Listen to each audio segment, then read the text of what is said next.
28 transitions later. After stringing together a few levels with dark tunnels as transition spaces, we realized we could subvert player expectations by building another one that appeared to be a transition, but instead contained something else. Like everyone else, we saw 28 Days Later in 2002, loved it, and immediately wanted to create an escalating zombie encounter in one of our dark tunnels. It came together quickly, and we were pleased with the result. Years later, we met Alex Garland, the writer of the film. He had played and enjoyed Half-Life 2, and we confessed that his movie inspired this section.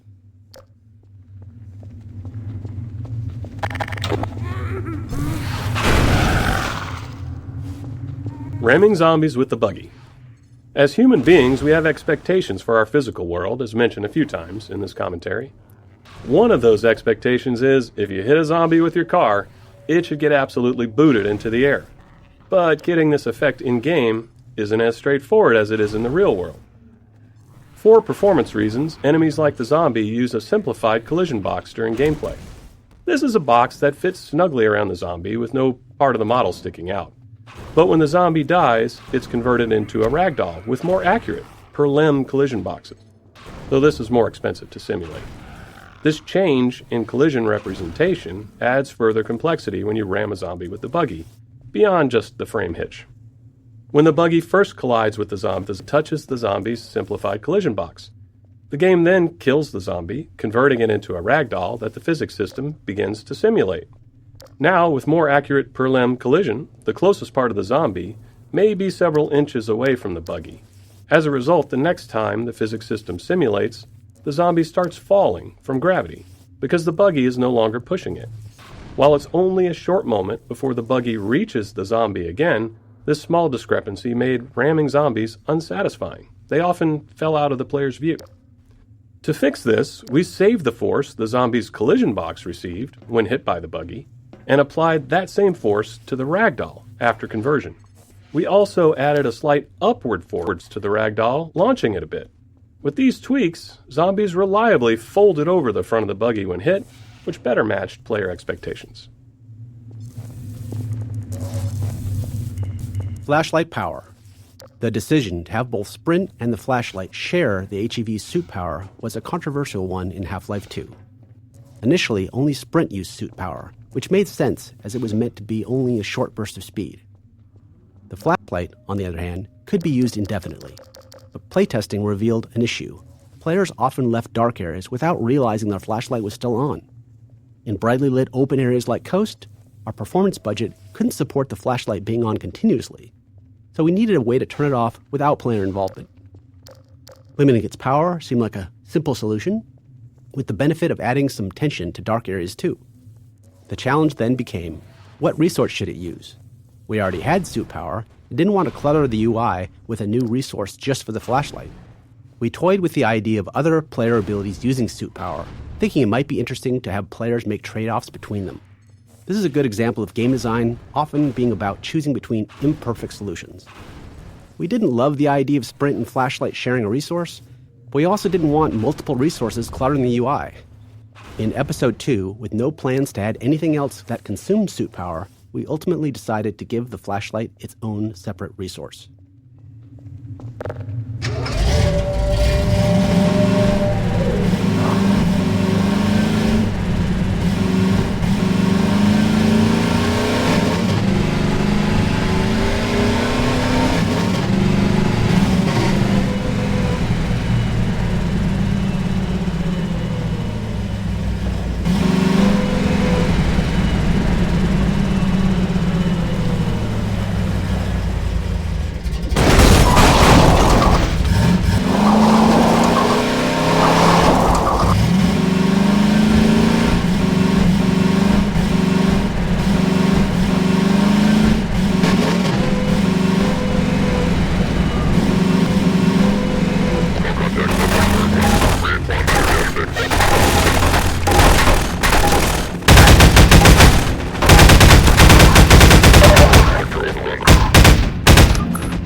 D2, Coast 9. Late in Coast development, we reached a point where our game code was far enough ahead of our level design that our gameplay programmers were looking for more code to write and new tasks that could help Half-Life 2 ship. This was largely due to the demands of Coast levels, which placed a heavy burden on our level designers with their sheer scale and extensive terrain usage. As a result, our gameplay programmers began designing smaller scale encounters. Later, when our level designers caught up, they created this level by stitching together 3 separate encounters from the programmers and performing all the necessary finishing work to prepare it for release.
Major fracture detected.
Battery finding.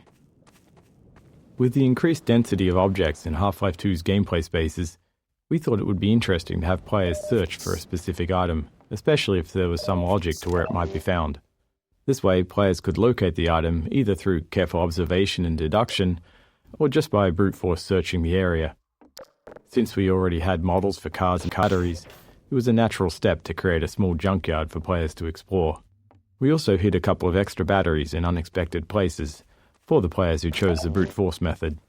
As with other item-based puzzles, this one needed a failsafe in case players lost the batteries. You can try throwing all of them over the cliff if you want to see what happens.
Battery finding. With the increased density of objects in Half-Life 2's gameplay spaces, we thought it would be interesting to have players search for a specific item, especially if there was some logic to where it might be found. This way, players could locate the item either through careful observation and deduction, or just by brute force searching the area. Since we already had models for cars and batteries, it was a natural step to create a small junkyard for players to explore. We also hid a couple of extra batteries in unexpected places, for the players who chose the brute force method. As with other item-based puzzles, this one needed a failsafe in case players lost the batteries. You can try throwing all of them over the cliff if you want to see what happens.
Okay, Doc. You'll have to go on foot from here. There's a secret path along the cliffside, but no one's going anywhere until we fight off this attack.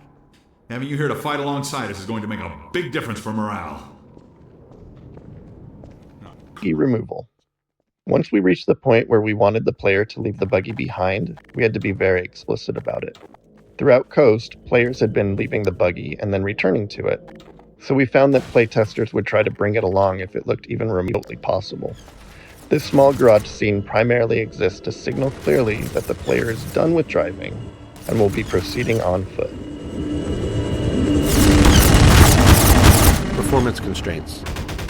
For the final Coast arena, we envisioned a big finale where the player and a squad of citizens would hold out against waves of combined soldiers, culminating in a gunship battle.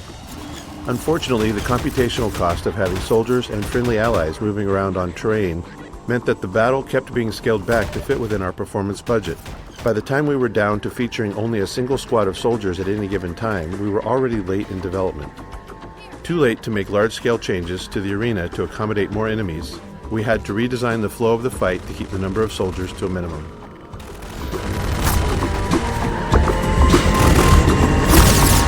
Dropship deployment. Deploying soldiers from the dropships was tricky, as it required NPCs to spawn inside another solid object. To get them into the open where they could start navigating normally, they immediately play an animation that has them leaping out of the container the moment they spawn. Once that was working, we encountered another issue. Savvy players would simply just wait outside the container and shoot the soldiers during their exit animation. To counter this, we added a turret to the container to defend the soldiers as they exit.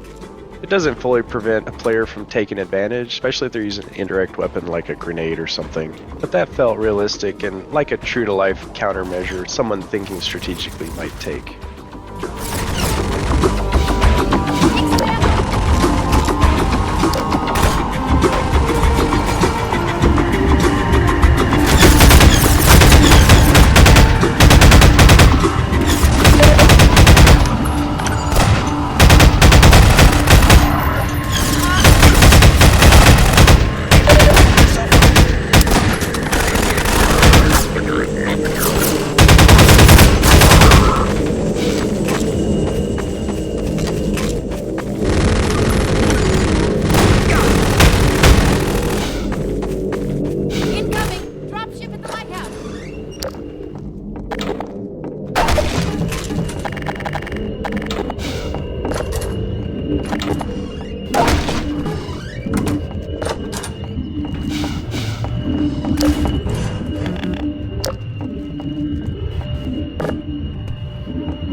Disrupt the lighthouse, Freeman!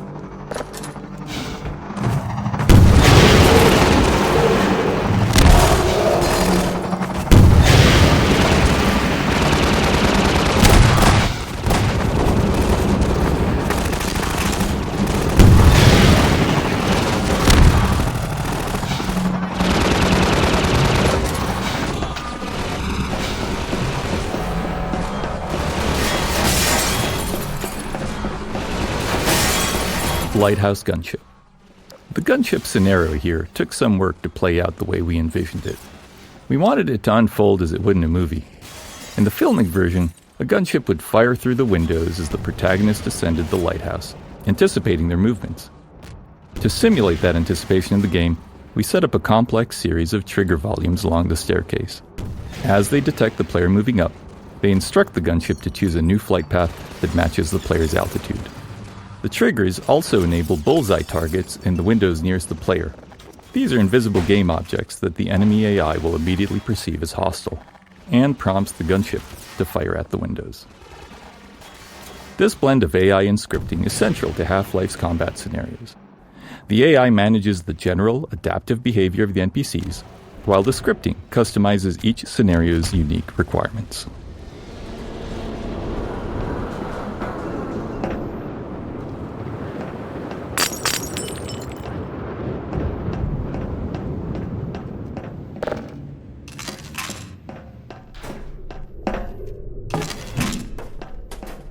This way, Dr. Freeman. We'll take the cliff path before another gunship finds us.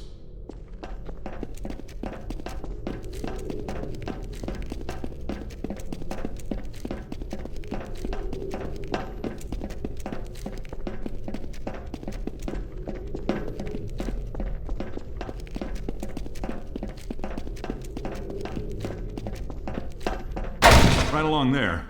And watch your step.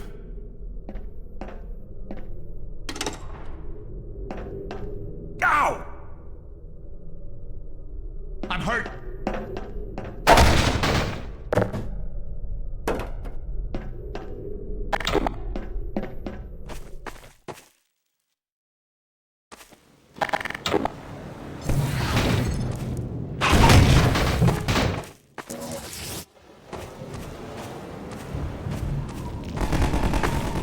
Buggy theft.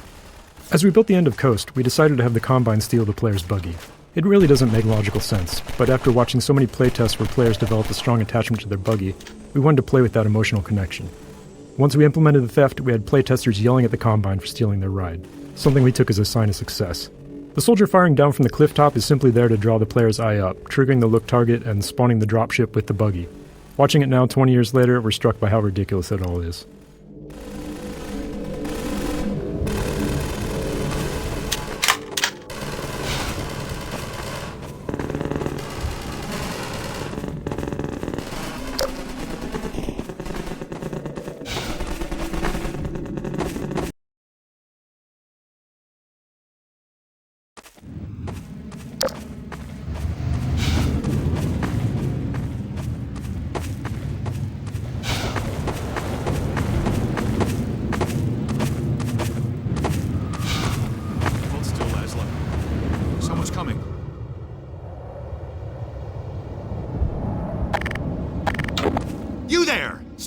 Stay on the rocks! Don't step on the sand. It makes the antlions crazy. Laszlo, don't move. No.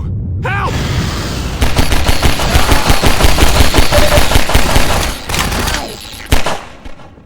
Dear God.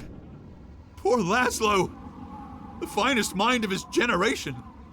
To come to such an end.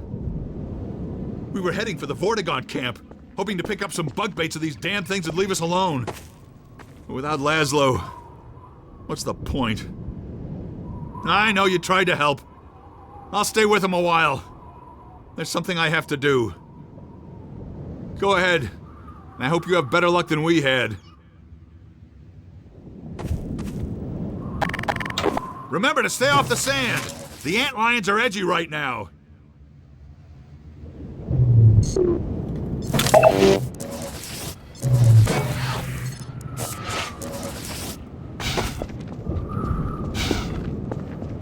Finest mind of his generation. Here is another small interstitial scene that ended up working well. The only requirement for this moment was to teach the player to stay off the sand. With prior scenes, we were still focused on simply making them functional.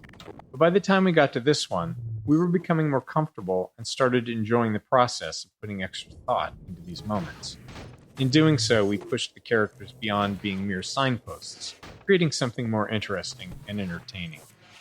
After release, Laszlo went on to develop a larger-than-life following, reminding us how hard it is to predict what players will hold on to.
Floor is lava.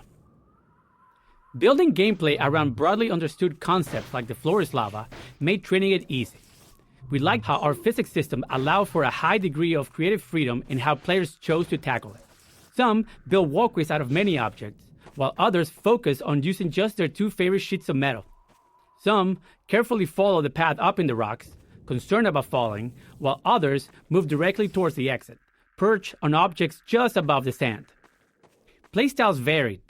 Some players consider it a failure if they summon endlines, reloading immediately, while others enjoy scrambling back up on the rocks to recover. We also liked that it functioned as a navigation puzzle, but could be turned into an arena if players preferred. Some just jump onto the sand and fought their way to the end.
Minor laceration.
Sandtrap Hunter.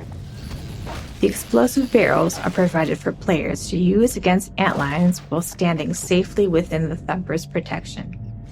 But we're also using this as a hint for the upcoming antlion guard encounter, where players often use similar tactics to win the fight. Optional player actions, like launching explosives with a gravity gun, can be forgotten if they aren't used regularly. With the wide range of offensive options we give players, there's no guarantee they've used this ability recently. So here, we're subtly suggesting they bring it back into their toolkit before they face the guard.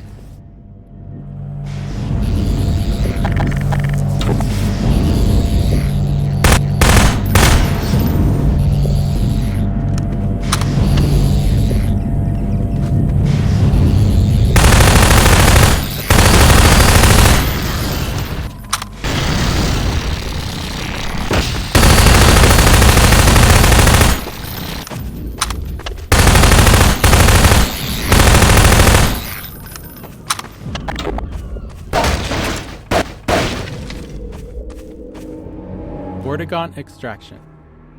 This arena presented some tricky design problems for a couple reasons. First, the guard is a melee-only enemy, so we couldn't allow the player to reach areas where the guard couldn't follow. We did experiment with a few range attacks, but didn't like the result. Its goose-spitting attack, for instance, ended up looking ridiculous.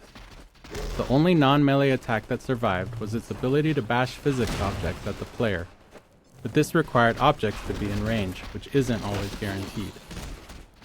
The second challenge was ensuring that no matter where the guard dies, the Vortigaunt can reach its corpse. This was essential as the game can't proceed if the Vortigaunt is unable to extract the bug bait.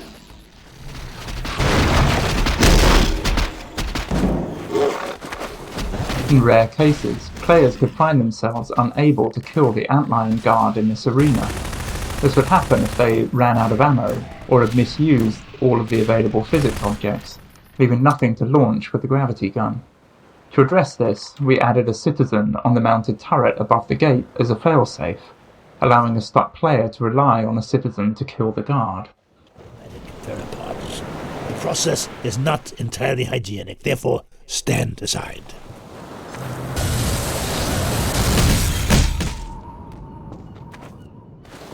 The Freeman will have need of these pheropods on the path ahead. Gather them now. The Freeman must follow.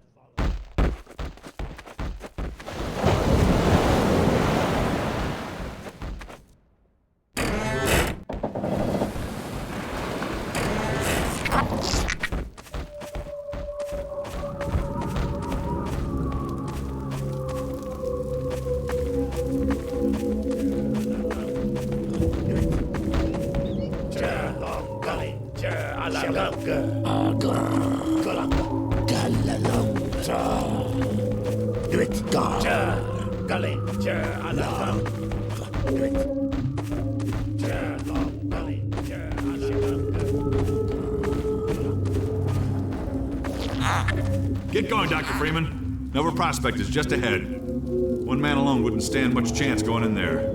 But a man with a pack of antlions, well, that's a different story. The Freeman honors us by his presence. Follow, Freeman.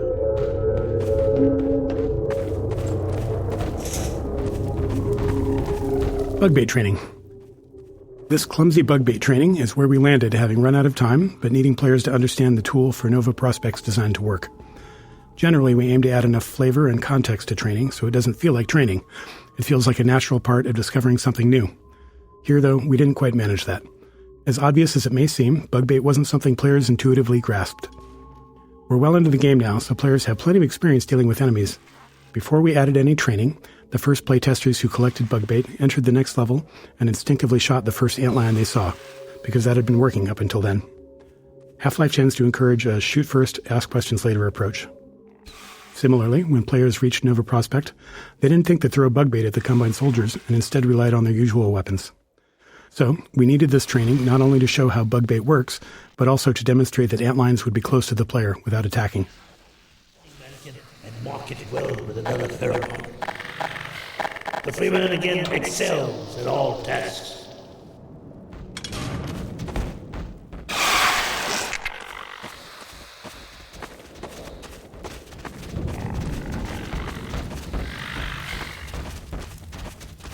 Now, attend well.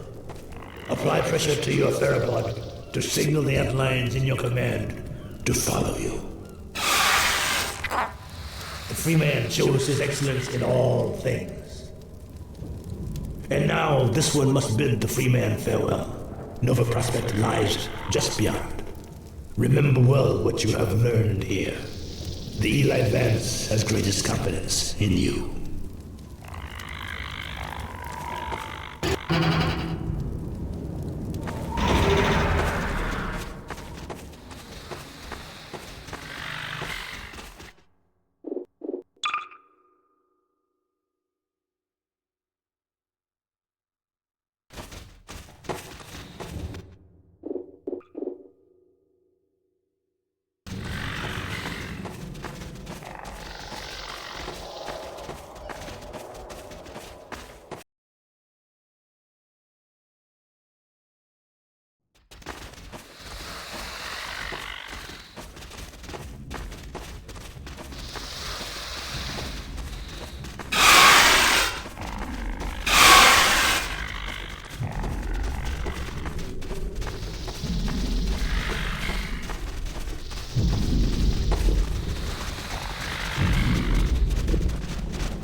Thumper Final Stage.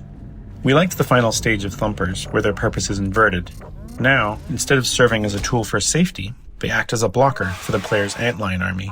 However, we probably should have incorporated more thorough Thumper training before this point. While it was acceptable for players to only partially understand Thumpers in the earlier Coast levels, the stakes are higher now because players are also trying out bug bait for the first time. Players who don't realize that this first Thumper prevents their antlions from moving forward may misunderstand how bug bait works. If they throw bug bait at soldiers in the first bunker and no antlions arrive, they might conclude that bug bait is unreliable or doesn't work as expected and switch back to using their weapons instead. Assault on Nova Prospect. With an infinitely respawning antlion army on a coastline assaulting a fortified Combine base, it was hard not to try a Normandy-inspired level. Our initial prototype featured trenches leading up to Nova Prospect, with lethal machine guns forcing the player and their antlions to stay within the trenches to survive. It was thrilling to have machine gun fire and leaping antlions constantly passing above the trenches. Unfortunately, we couldn't make it work within our performance budget, and ultimately had to set it aside in favor of a completely different layout. However, the mounted guns remained, as their lethality proved useful in encouraging players to rely on their antlions.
Alert.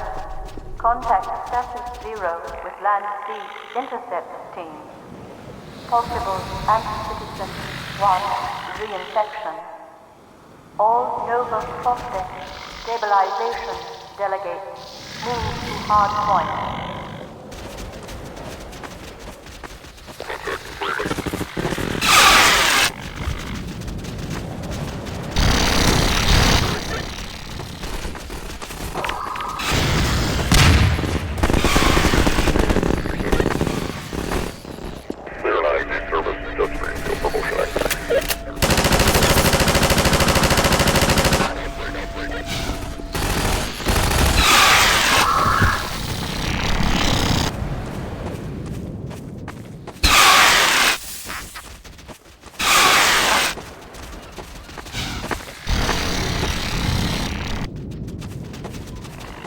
Nova Prospect Stabilization Force Directive 2. Engage reserve.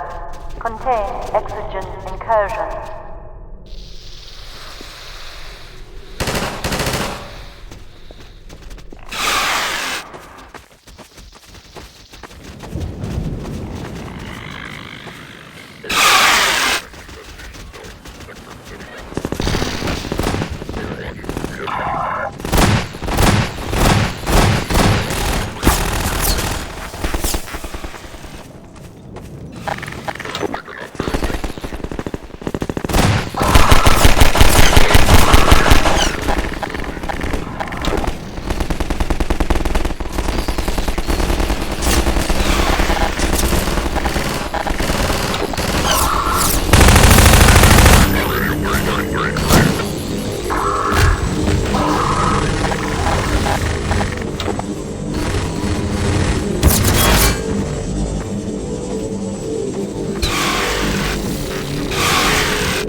Nova Prospect Yard. The combat throughout the Nova Prospect Yard was largely inspired by our early observations of antlions fighting Combine soldiers. The antlions' high mobility and melee attacks paired well with the soldiers' range lethality and vulnerability up close. Antlions look great under fire, with particle effects flying everywhere, and when they finally reach a soldier, the resulting ragdoll effect is incredibly satisfying.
Magic Wall.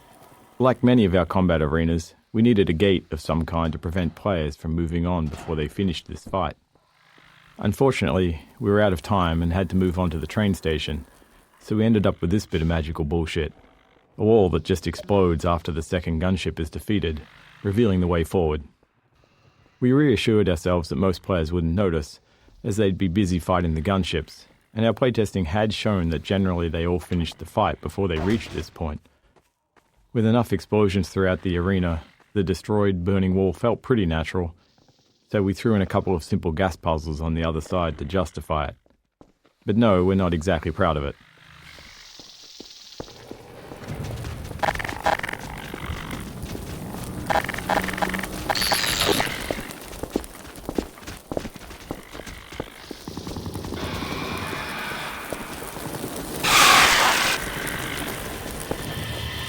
Priority alert. Nova Prospect executed.